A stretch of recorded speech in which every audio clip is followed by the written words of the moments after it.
Hi everyone, good morning guys. I hope I'm audible and visible to all of you. Can I get a quick confirmation please on the chat box and we can start right away? And the last week into NEET PG, so that's the entire plan for this particular week, that we are going to go in for a lot of image based discussion. So all IBQs, or not MCQs per se, but a lot of things to do with just revision of some important images, and we'll be conducting this, the most important rapid review for path and micro, in terms of what all photos can come in the exam, path images and micro images. Okay, so yes, as I can see, we've started and I hope the AV is working fine. So we'll start exactly right away without any delay. Instead of taking up in pathology, I'll tell you what all I'll be completing.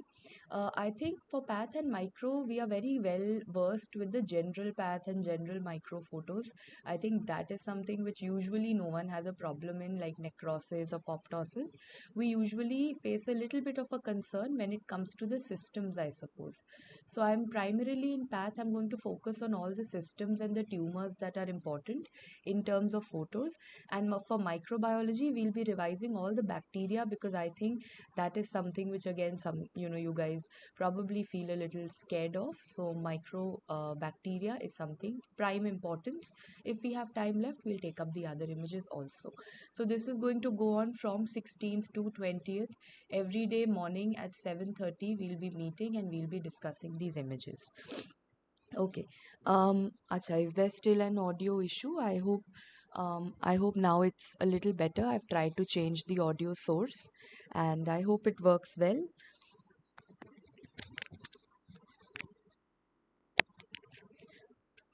No, I just let me know now if it is working fine.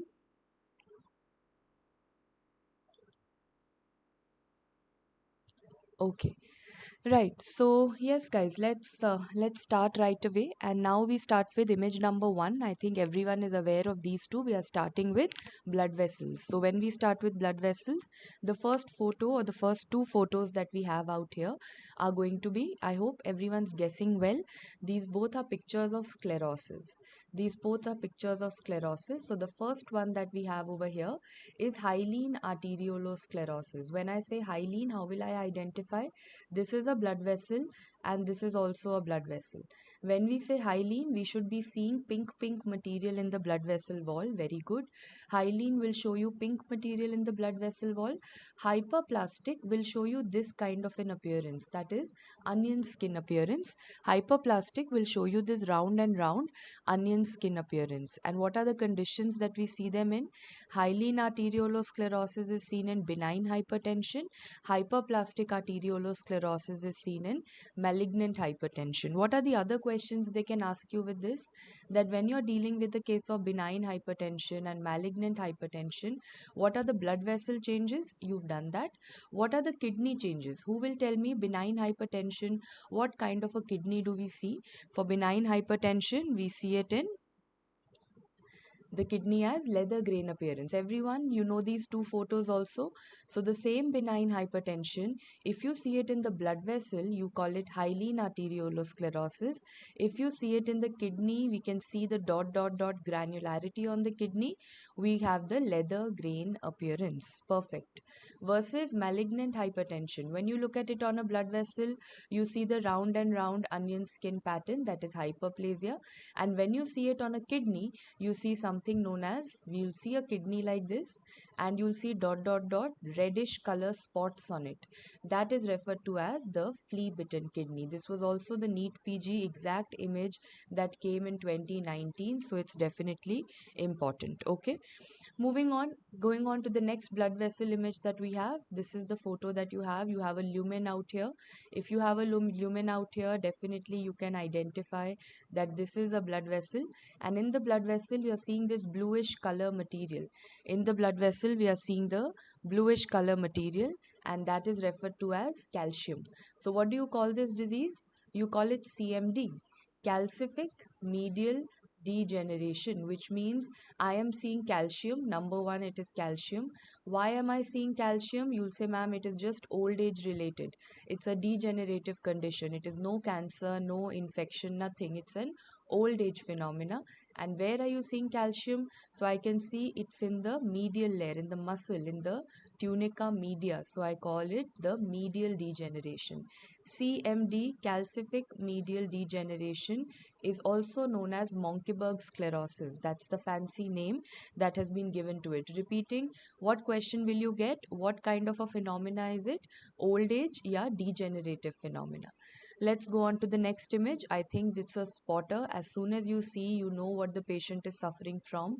It's a nodular thickening that you're seeing in the temporal region. Classical one, no confusion at all. The nodular thickening that you're seeing in the temporal artery means you're dealing with a case of temporal arteritis. You can also call it giant cell arteritis. Giant cell arteritis also. So obviously, if there is a swelling in the temporal artery region, how is your patient going to present? With localized headache. There's going to be extreme throbbing unilateral headache that is going to be there because the temporal artery is affected. So this is the most common symptom. Can you guys recall a little bit of theory? Which is the most specific symptom that you have for giant cell arteritis? The most specific symptom. Common, I've understood, it's headache, but the most specific one is going to be jaw pain or jaw claudication. Yes, as everyone can easily analyze. Very good. Jaw claudication is the most specific symptom that you have. Headache is the most common symptom that you have. If I look at this under the microscope, you'll say, ma'am, obviously giant cell arteritis will show you lots and lots of giant cells. That is undoubted. But I see one more thing. What is this photo showing you? This is also a case of giant cell arteritis, or you can call it temporal arteritis. And there is a special stain, a yellow black kind of a stain that has been used over here. So what is this stain? Firstly, we need to know the name of the stain. This stain is referred to as the VVG stain. What is the VVG stain? It is the Verhoef van Giessen stain. It is said to be the Verhoef van Giessen stain, that is the VVG stain. Now, what does this try to show you out here? The Verhoef van Giessen stain. It tries to stain the elastic fibers, and elastic fibers will always come out to be black in this. VVG is a stain for elastic fibers. Can you see this blackish color fiber going all around? This is the internal elastic lamina. Every blood vessel has IEL. Every blood vessel has internal elastic lamina, but over here you will see that lamina is broken. There is fragmentation. Fragmentation of the internal elastic lamina. I'll show you the picture again. Fragmentation of this internal elastic lamina, that is what you see in temporal arteritis. So I hope that's okay. So what kind of blood vessels does it affect? Temporal arteritis or giant cell, it affects the large blood vessels. So I hope you all remember the mnemonic. For large blood vessels, there are two T's. One is temporal arteritis, and what is the other one? What is this disease in front of all of you? This also affects the large blood vessels. This is the other T, that is Takayasu arteritis. This is Takayasu arteritis. There's another name given to Takayasu arteritis. It is also known as aortic arch syndrome. It involves the aortic arch. We can see that the photo given to me is that of an aortic arch, and the blood vessels are becoming narrow. If you see, there's a constriction, there is narrowing of the blood vessels that is happening. Can anyone recall which is the most common blood vessel affected out here? Most common blood vessel affected in a case of aortic arch syndrome would be, I think most of you know it. We've studied it ample number of time. Subclavian artery, yes, perfect. Subclavian artery is something which is the most commonly affected. Narrowing will be seen, and when I decided to look at these, that what exactly is happening in them, I realized that yes, there is definitely a narrowing over here. The lumen is very, very narrow. Why is the lumen becoming narrow? What is the reason? Which part is becoming thick? The intima. The tunica intima is becoming thick, and that could be a question, guys. What is the reason for the narrowing of the blood vessels in Takayasu arteritis? It is the intimal thickening that we have. So now basically arch of aorta is affected, which means that all the upper limb supply is going to go for a toss. So can I say this results in weak pulse or a pulseless disease, and particularly affecting the upper limb of the body? There is weak or feeble pulse in the upper limb that is going to be there. Okay, having done with this, let's move on to the next image, which is important. Something, or as I'll ask you a leading question, something that is associated with smoking. A very classical history of smoking when it comes to vasculitis. I think everyone knows that, and that is a case of Buerger's disease. Buerger's disease, they will always give you a history of a chronic smoker. Okay, when we say that for Buerger's disease, what's the other name? It is TAO. That makes all the sense. You'll say, ma'am, first we will see a blood vessel. But do you guys see any lumen of this blood vessel? You'll say, ma'am, the lumen has probably come down to this much. Bus. Otherwise, it's all obliterated. It is all obliterated. That is why you use the term obliterans. It is all obliterated. Obliterated by what? By thrombo means there's a thrombus, and by itis means there is inflammation. So please remember, the blood vessel has a thrombus and blood vessel has itis, that is inflammation. That is the reason that the blood vessel is obliterated. Now if the blood vessel is obliterated, say for example blood vessels of the legs, lower limb, blood vessel of the legs or the lower limb are obliterated like this, will the patient experience pain? Yes, there will be intermittent claudication. There is going to be intermittent claudication. When the person will go for a walk, when the person will do some physical exercise, he will come back to you saying that I'm having intermittent pain. Why is he having pain? Because look at the condition of his blood vessels, they are totally obliterated. Okay, done with this. Let's ask you this directly. If I say this is a 32-year-old pregnant female, this is a 32-year-old pregnant female, what is the answer for this spotted image of yours? She has this reddish color mass in the gums. Perfect. So you'll say, ma'am, simple. Pregnant female, this is pregnancy tumor. This is definitely going to be pregnancy tumor, and that's the most appropriate name. There's a wrong name also to it. What is the wrong name? Pregnancy tumor is also referred to as pyogenic granuloma. Pregnancy tumor is also referred to as pyogenic granuloma, and it's a wrong name. Neither is it a granuloma, it has no granuloma formation. Neither is it pyogenic, it has no pus, it has no bacteria, nothing. It's a wrong name. Neither pyogenic nor granuloma. The right name for it is pregnancy tumor. So the expected question is, they'll give you a pregnant female history, they'll give you this kind of a photo, they will ask you, what do you see under the microscope? That is actually what is asked. Anyone, do you remember PYQ? What do you see under the microscope? We see LCH. What is LCH in this case? Lobular capillary hemangioma. That is a very important previous year question. Pregnancy tumor shows us lobular capillary hemangioma, right? So when you look at, I'll show you this photo again. When you look at this picture, you'll say, yes, ma'am, I can see some collections. I can see some lobules that are going to be there. So I can see some lobules, I can see some collections of tiny, tiny blood vessels. Tiny, tiny blood vessels means capillary hemangioma. Capillary hemangioma. Okay, well, all said and done. I'm assuming this could be one of the questions this time also. Okay, moving on to the next. Next history given to you guys, nail tumor, nail bed tumor, very, very painful. Buzzwords: nail bed tumor, very, very painful. Everyone knows we are dealing with glomus tumor. Like I said, nail bed tumor and very, very, very painful. That is something going to be glomus tumor. Perfect. So glomus tumor पे क्या क्या question आएगा? Two questions तो I've told you. What is the most common site?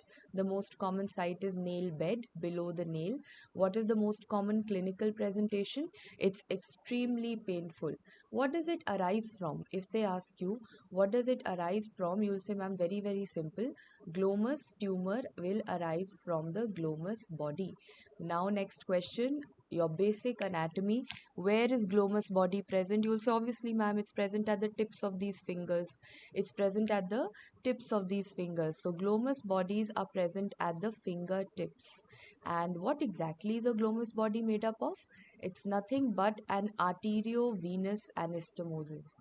Why do you think God has given you this kind of a thing? Why has God given you AV anastomosis at the tips of your fingers? To regulate your body temperature. Very good. You say it is for thermoregulation. Excellent. So remember, God has given us these AV anastomosis because God wants to help us with thermoregulation. So these are the glomus bodies that are present, and when there is a glomus tumor, it will arise from these glomus bodies and will be very, very excruciatingly painful for the patient. Okay, coming to the next lead question for all of you. Where do you see staghorn blood vessels? Again, something expected. Where do you see staghorn blood vessels? Horns of a stag. We are going to do all the staghorn appearances now. So all of you can see, like there are horns of a stag. You can see the blood vessels over here. The blood vessels over here are the horns of a stag. They are the horns of a, like all random shapes. They are projecting out in any direction. That is a staghorn blood vessel. It's a cancer known as hemangiopericytoma. Guys, we need to revise all the staghorn appearances in photos that we have. First, I'm going to take a little bit of a test and then I'll show you all those photos. What are all the different staghorns that you have to know? Number one, we've done staghorn blood vessels. You've already told me it's a case of hemangiopericytoma. Number two, where do you see staghorn or what is staghorn calculus made up of? Staghorn stone, staghorn kidney stone is made up of what, or what is the composition? What is the composition, guys? It is made up of triple phosphate. It is made up of triple phosphate, or you also call it the struvite stone. You also call it the struvite stone. And let us have a photo of this. Have a look at this, guys. Can everyone appreciate there's a staghorn stone which is stuck over here, all random shapes? A staghorn stone, yes. So it is made up of triple phosphate, struvite stone. And is there any bacteria which leads to this? Very famous alkaline urine में that bacteria works at an alkaline pH, Proteus. Proteus is very commonly associated with this staghorn calculus production. I'll show you one more photo. See, this is when it was removed. Surgically, it was removed. This is what a staghorn calculus looks like. You can also see that staghorn calculus radiologically. The same can be viewed radiologically also. Okay, having said that, next one. Where do you see staghorn cell clusters on FNSE? Staghorn cells on FNSE are seen where, guys? Any breast tumor coming to your mind? The breast tumor is fibroadenoma. Very good. So now let's see the photo of a fibroadenoma. Look at this. This is the FNSE done from a mobile breast lump. And I can see very characteristic staghorn clusters that you have over here. All weird shapes. So remember, fibroadenoma of the breast on an FNSE shows us two findings. Number one, it shows us staghorn clusters that we've already seen. Number two, you'll see these blue color cells. These blue color cells are nothing but bare nuclei. They are going to be bare nuclei. So two things for a fibroadenoma. 2017 question. I hope you guys will remember this. Last one. Where do you see staghorn megakaryocytes? Which condition shows you staghorn megakaryocytes? And that's a case of essential thrombocythemia. Let's have a look at this. Have a look at this picture, guys. Staghorn megakaryocyte is seen in essential thrombocythemia. Can you see the nuclei are going in all horn kind of position? All again horn, random positions. One more photo. If you look at it unlabeled, please have a look at it. These are all the staghorn megakaryocytes. Where do you see them? As repeated, essential thrombocythemia. So finally, these are all the staghorns that you have to know. Blood vessels, hemangiopericytoma, calculus, triple phosphate, FNSE, fibroadenoma, megakaryocyte, essential thrombocythemia. Dr. Hazel and the others, don't worry about the PDF, just focus on the class. PDF you'll get over Telegram. Okay, let's move ahead. What organ are we coming to? First, look at the normal organ that I'm trying to show you. These are the alveoli. These are all the alveoli in the exam. I think this is what is a little difficult to identify. But remember these empty spaces. Alveoli, normal alveoli will always be khali, empty. And obviously, what cells will they be lined with? You'll say, ma'am, alveoli are lined by two cells, type 1 pneumocytes and type 2 pneumocytes. How do I identify them? Type 1 pneumocytes are hardly visible, means they are abundant in number. 95% of it is type 1 pneumocyte, but they are very tiny. They are extremely tiny and very difficult to see. So you'll hardly see one blue color dot, very difficult. But then you have a little bigger cells in between which you can see, and those bigger cells are type 2 pneumocytes. They really like showing you type 2 pneumocytes because type 2 pneumocytes are the ones that make surfactants. Type 2 pneumocyte shows you surfactant production, and that is why they like to pinpoint these type 2 bigger pneumocytes that you have. Okay, if I show you this photo, it's already labeled, so I don't think there's any point in asking. It's already shown that this is emphysema, but what all questions will you get? Firstly, guys, tell me, when you're dealing with the case of emphysema of the lungs, what is the definition? There's a destruction, there's a permanent destruction, but what airways are destroyed? Permanent destruction has happened of which airways? Of, so the definition per se says it is distal to the terminal bronchiole. This definition is really asked in the exam. It is distal to the terminal bronchiole, right? Distal to the terminal bronchiole. What all comes to the terminal bronchiole? After the terminal bronchiole, you'll say, ma'am, RDS.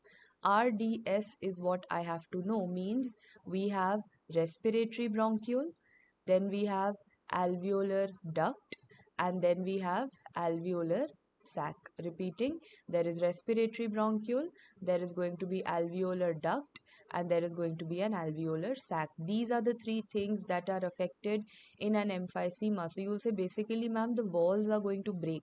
Can you see this air space? Does your lung have such big air spaces? No. It will always have connections. It will always have walls in between. All those walls have gone. So it's become a big airspace. Similarly, it's become a huge airspace because all the walls have broken. Here also, all the intervening walls have broken. That is what you see in emphysema. So what will you see on the microscopy? That is your next question. Quickly, what condition or what finding do you see on a microscopic examination?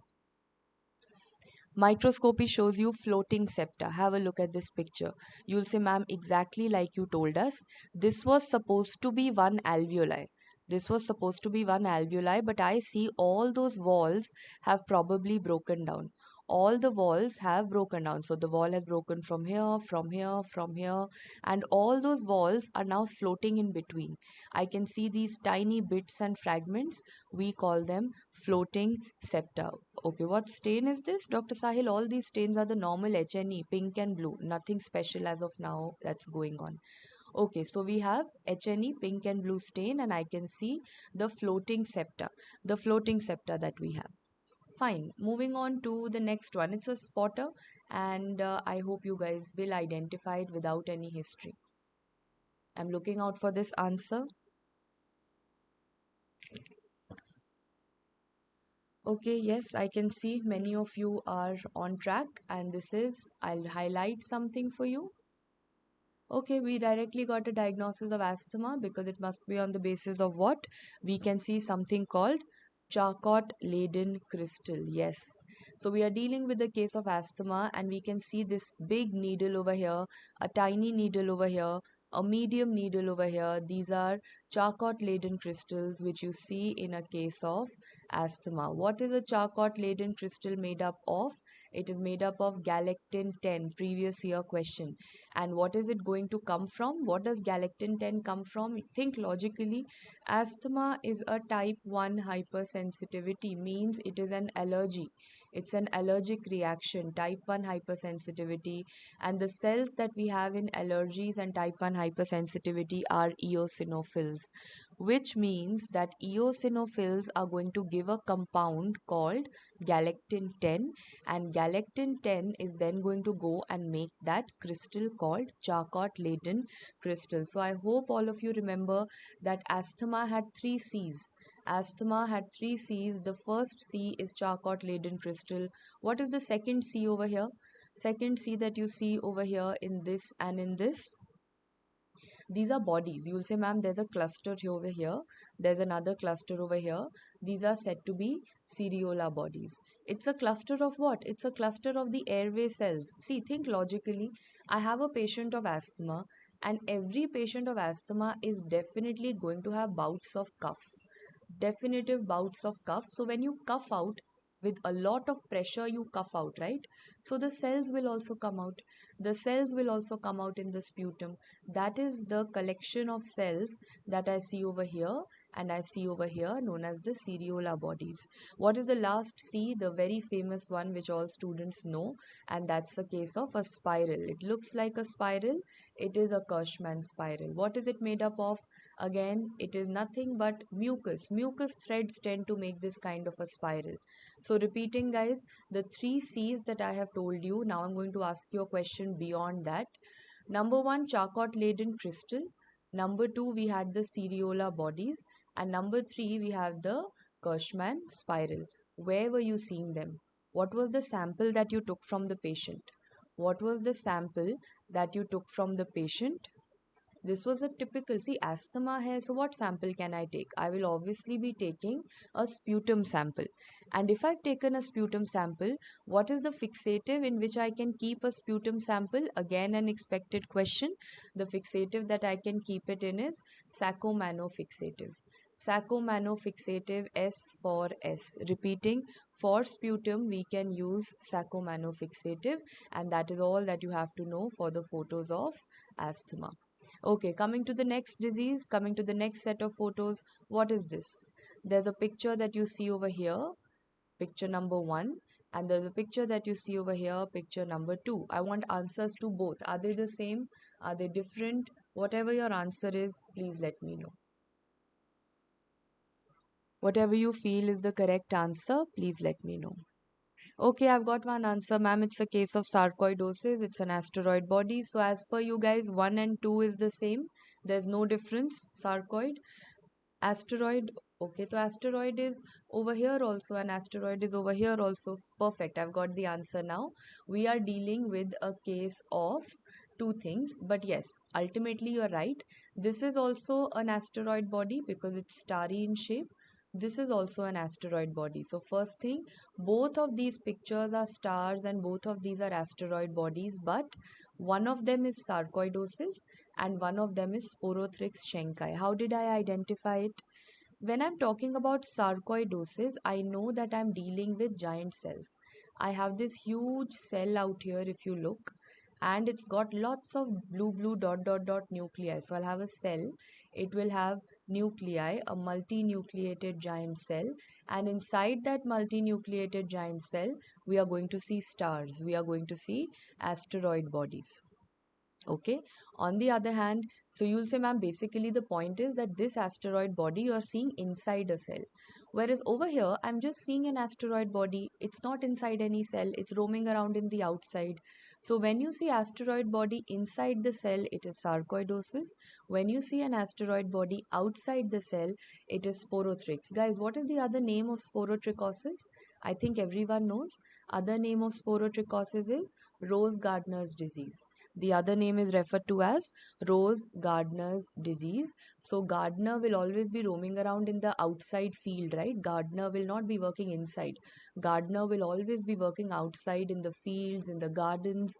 So remember, the sporothrix wala body, that is outside, that is extracellular, and sarcoidosis body is going to be intracellular. I hope that is clear. Yes, perfect. Now that you're talking, so basic mnemonic kya hai? Star is seen, S for star, S for sarcoidosis, S for sporothrix. Star is seen in sarcoid and sporothrix. Now that we are talking about sarcoidosis, which other body can we see in sarcoidosis? Which you see over here. Sarcoidosis also shows you this. See, again a giant cell. There's again a giant cell, lots of nuclei, and now you see a body which is going like this. So remember, sarcoidosis shows us something called Schaumann bodies. It shows us something called Schaumann bodies. And how will you remember? S for sarcoidosis and C for Schaumann bodies are made up of calcium. Schaumann body's composition is calcium. So up till now, what have I done? Sarcoidosis has two bodies. One of them is the star-shaped body called asteroid body. One of them is the calcium wala body that is called the Schaumann body. And one more, I want you to answer one last body that you can see in sarcoidosis, the brown color bodies. Everyone can see these lots of brown color dots. These loads and loads of brown color dots are known as Hammerkazi-Wiesenberg bodies. They are known as Hammerkazi-Wiesenberg bodies. Why are they brown? Firstly, even if you learn them as Hammerkazi bodies, that's good enough, because Hammerkazi will tell you that they are made up of two types of pigments. They are made up of hemosiderin also, and they are made up of lipofuscin also. So it's a combo of two pigments that you see over here, hemosiderin as well as lipofuscin. So someone said Hammerkazi something, chalega, because you're going in for an MCQ exam. Everything is valid and everything is acceptable as long as you faintly also remember it. Good going. So this is also something that you see in a case of sarcoidosis. Three things done: star wala asteroid body, calcium wala Schaumann body, hemofuscin, hemolipofuscin, that is going to be Hammerkazi bodies. Three photos of sarcoidosis. I hope it is clear to everyone. Coming to the next photo, the very classical dumbbell that you have, the very classical dumbbell shaped configuration that you have over here, and that is said to be the asbestos body. Now someone had put this doubt yesterday, I was seeing on Telegram also, that there is always a confusion on are these two terms the same, and this is something you need a concept on. Asbestos body, or you can say asbestosis, so asbestos body and a ferruginous body, Dr. Manish, no, there is no WhatsApp group, so please Abhi just focus on the YouTube group that we have made. Asbestos body and ferruginous body that we are dealing with, are they the same? Yes, kind of, they are the same. What do I mean by that? That over here, first there will be, look at this yellow color thing, this is the asbestos fiber. This is the fiber. Now this fiber could be anything. It could be a fiber of asbestos, it could be a fiber of silica, it could be a fiber of coal workers pneumoconiosis. Any fiber can enter our lungs. Whatever fiber enters our lungs, your body is going to cover it with iron. Why am I making iron blue in color? Why is this body blue in color? Because iron has a special stain. Iron has a special stain called Prussian blue or pearl stain. That is the reason that we have got this particular blue color stain over here. Prussian blue or pearl stain is what you see in an asbestos body or a ferruginous body. So you will say, ma'am, I've identified that ferruginous word is basically the iron coating that you are talking about. If I just say ferruginous body, will you ever get to know what is beneath the iron? Is it asbestos, or is it silica, or is it coal? No. Ferruginous will only tell me iron hai, but what is beneath the iron? If I call it an asbestos body, I'll get to know that beneath the iron there is asbestos. If I call it silica wala body, then I'll get to know that below the iron there is silica. So can I use this term over here that all asbestos bodies are ferruginous bodies? Every time you have asbestos, iron will deposit around it. All asbestos bodies are ferruginous bodies, but all ferruginous bodies are not asbestos bodies. Is that okay? Because sometimes ferruginous might have silica under it, might have coal under it. So simple, all repeating, guys, repeating this concept. All asbestos bodies are definitely ferruginous bodies, but all ferruginous bodies are not going to be asbestos bodies. All said and done, I hope the difference is clear. Okay, coming on to the next one. This is a tough one. If you identify this, it's quite a good deal that we are cracking over here. What exactly is this, guys?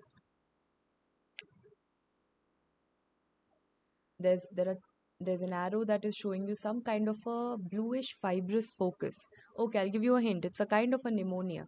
It's a kind of a pneumonia. And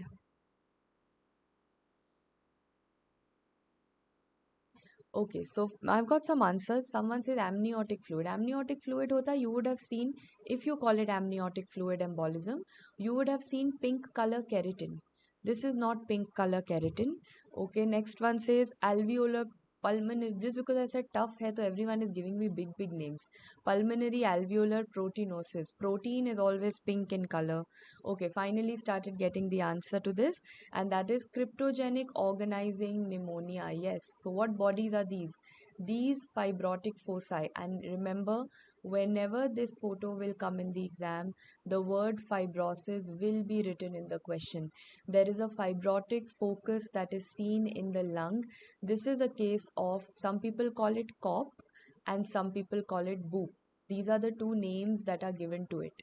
Firstly, what is this body known as? This body is referred to as the Mason body. It is said to be the fibrotic Mason body. Have I taught you Mason 3 times in pathology? I'll revise all the Masons for you. Then we'll come back to this image. All the 3 Masons, we have something called Mason Fontana. Mason Fontana, tanning for melanin, as everyone knows, and you are writing it down. Tanning for melanin. So Mason Fontana is a stain for melanin. Then we have Mason trichrome. Trichrome means tricolor, 3 color stain.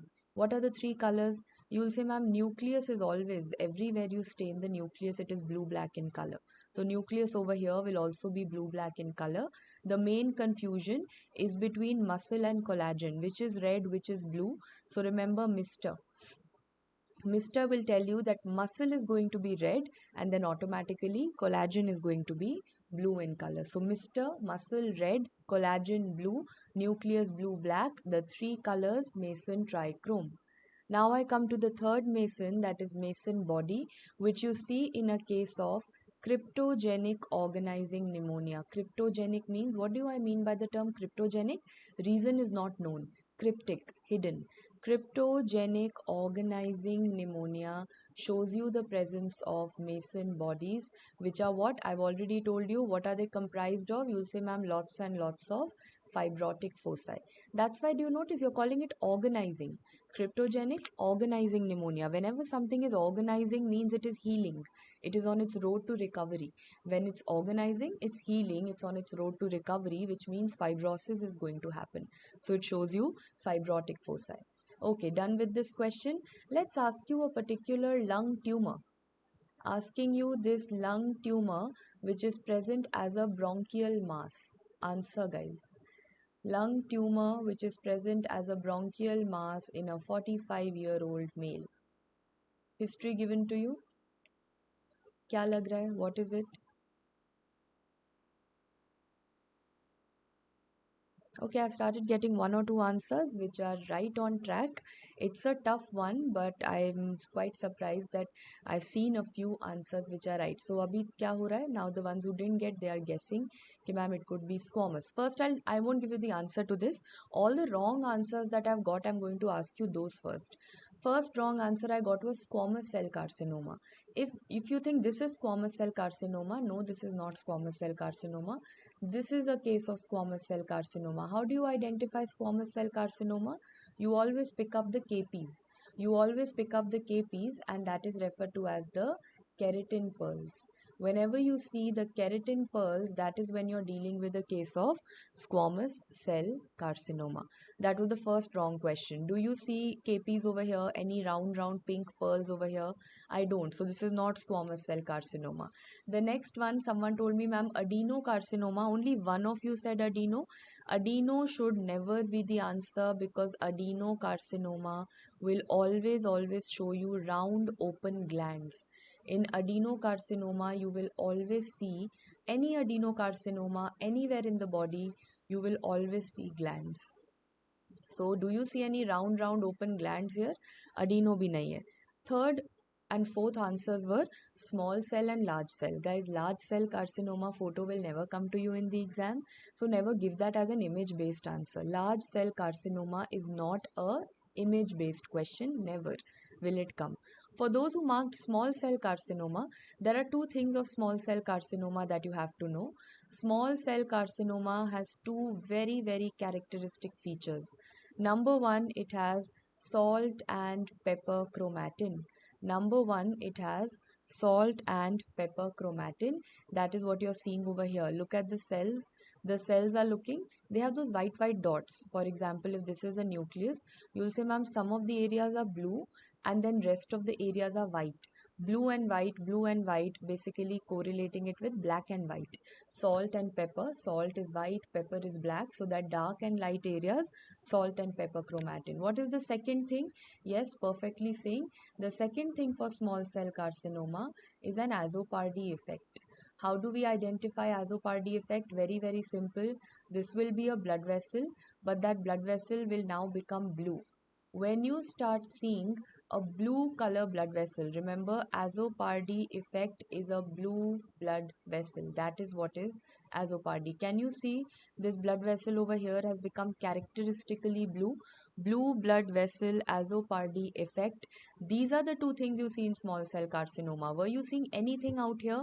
Nothing. So this was neither squamous nor adeno nor small nor large. Before that, someone's asked me stain. Guys, any different stain that comes up, I will definitely tell you. Abhi tak sab kuch H&E chal raha hai. Whenever some different stain will come up, I will certainly let you guys know about it. But till now, everything is that pink and blue going on. Okay, so now this is none of those. This was showing you a nest over here. This was showing you a nest over here. This is the nesting pattern. When I see nesting pattern, be it in the GIT or be it in the lungs, nesting pattern will always and always be carcinoid tumor. It will always and always be carcinoid tumor. So same photo if I say it's in the ileum, same photo if I say it's in the bronchus, or if it's in any part of the GIT, appendix, or any part of the lungs, you will always say nesting denotes carcinoid tumor. Is that okay with everyone? Yes. So all those who got it wrong, I hope all your questions are sorted. And nesting is not only for carcinoid. Now that we are studying it, nesting pattern is for any neuroendocrine tumor. Nesting pattern denotes neuroendocrine tumor. So for example, you say, ma'am, will you see nesting pattern in a carcinoid tumor? Yes. There's a very famous neuroendocrine tumor in the adrenal gland that I'm sure everyone is aware of. A very famous neuroendocrine tumor in the adrenal gland, pheochromocytoma. I don't need to ask you this also. Everyone knows pheochromocytoma. Over there, because it's such a fancy famous tumor, they've given this nesting a very fancy name. Instead of calling it nesting, over here they call it the Zellballen pattern. Over here they refer to it as the Zellballen pattern. Perfect. So yes, neuroendocrine tumor, Zellballen pattern, nesting pattern, that is what you have to see. Okay, so having said this, now one more answer I had got. Some of you had called it back. What is back? That's the last image that we have for today. Back is first and foremost, back word use hona band ho gaya. Back word is no longer used. I'll tell you the theory behind it first, because many of you called it bronchoalveolar carcinoma. This is the old term, because now if we have any new second year student, and if I say I am having a case of bronchoalveolar carcinoma, a new second year student will feel, okay ma'am, there's a cancer. There is a clear cut cancer because you're calling it bronchoalveolar carcinoma, but it is not a cancer, it's a pre-cancer. That is why now they call it AIS. That's the new term that they use for it. It is known as adenocarcinoma in situ. In situ word, this IS word will tell me that it is in situ, means it is still at a pre-cancer stage. It is still at a pre-cancer stage. So examiner can write back, but the basic should be clear. It's not a clear-cut carcinoma, it's an in situ kind of a carcinoma. And what do you see? Firstly, now tell me, if it is in situ, if it is precancerous, will it show you invasion or not? Does pre-cancer show you invasion? Yes or no? Pre-cancer does not show you invasion. It is not. Cancers show you invasion. Pre-cancers don't show you invasion. So what will you see? You'll say, ma'am, these are all the alveoli. This is from the lungs. This is from the lungs, and these are all the alveoli that we have. So now this is not a cancer, this is not going to invade. So all the tumor cells will just be sitting on the alveoli. All the tumor cells are going to sit on the alveoli. Tell me, are they going to destroy the alveoli? Do you think they're going to do that? Are they going to invade through the alveoli? Nothing of that sorts. They're just sitting on top of the alveoli. Have a look at this photo. See, you'll say, ma'am, let's highlight that tiny little alveoli first. If I just stain the eye, tiny little alveoli, perfect. This is one alveoli. Can you see the tumor cells are just sitting on the alveoli? Then from here to here, the tumor cells are just sitting on the alveoli. Same way over here they are sitting. This is known as the picket fence or the butterfly on fence appearance. This pattern is known as if you know, butterflies are sitting on a fence. Butterflies are sitting on a fence or a picket fence. And please also remember this has one more fancy name known as the Lepidic pattern. That is why sometimes in the exam they might write it to you as Lepidic AIS. It's the same thing.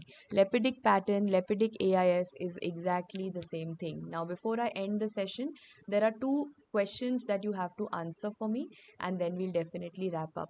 The very first question that you have to answer for me, where else in pathology do we read Lepidic?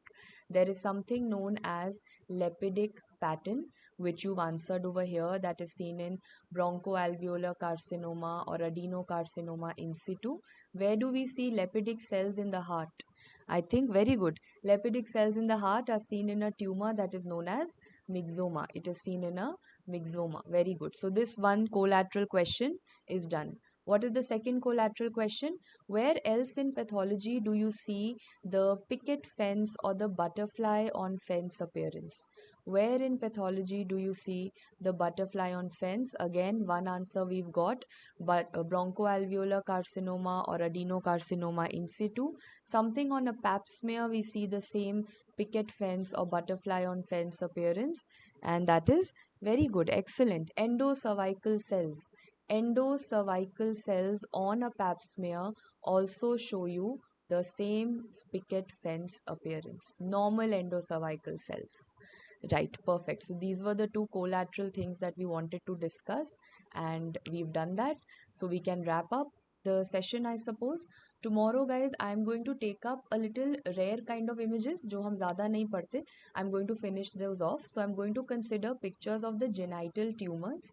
We are going to consider all the pictures to do with breast tumors and all the pictures to do with thyroid tumors, okay, or just thyroid pathology in general. So these are the topics for tomorrow: genital, breast, and thyroid. ठीक है? Dr. Ipsida, Lepidic and butterfly on fence appearance. Yes, it is the same, but the terms that we use elsewhere are different. In lungs, it's the same. I'll get you back to the same slide once again. You are right that, yes, ma'am, the terms that you are using for lungs, that is why lung you've written on both places. Lepidic pattern for bronchoalveolar, butterfly on fence pattern on bronchoalveolar, but lepidic pattern nahi tha, lepidic cells पूछा था. Next I asked you lepidic cells. Lepidic cells are seen in myxoma, and butterfly on fence is a pattern that you see on a pap smear. So the other part of it is different. Okay. Micro FMG class today at 8 o'clock. 8 o'clock to 10 o'clock. Also, I wanted to tell you there's a little bit of a different you can say a different approach that we are taking forward, because again FMG students have an exam coming up. So starting today, 16th, 17th, 18th, 19th and 20th, most likely in this we should be able to finish plus minus 21st if needed. We will be having 2-hour classes every day, but I will be uploading them on YouTube as a recorded session. Now listen to me carefully. YouTube plus PDF. What do I mean by that? PDF I will, before the class only, PDF I will be circulating on the Telegram group, right? First you will get this before the class, so that for microbiology I know it's a lot of cramming up, a lot of cramming up. So first I'll let you know the PDF labeled handwritten notes wala PDF I'll give you on Telegram. After that I'll upload the YouTube video, because exam going students can probably watch it at a 1.5x speed, and if NEET PG students want to see it, maximum जो speed allow होता है उस पे जल्दी जल्दी देख लेना. If not, just go through that PDF also, then also you'll easily be able to get a lot of things right. ठीक है? So please remember This is what you have to go in for, and we'll go in order: general, mycology, virology, bacteriology, parasitology. So that is the order that we will be following. Like I said, for those who are worried about NEET PG students, NEET PG students ke liye this is going to be a very rapid review. So if you can work with the PDF, well and good, and in the PDF you feel no, I want a few things which I can correlate from the video, then the video you can watch at a faster speed. That is how you'll save time, because obviously now you have 5 days left. You need to be very quick in whatever you're doing.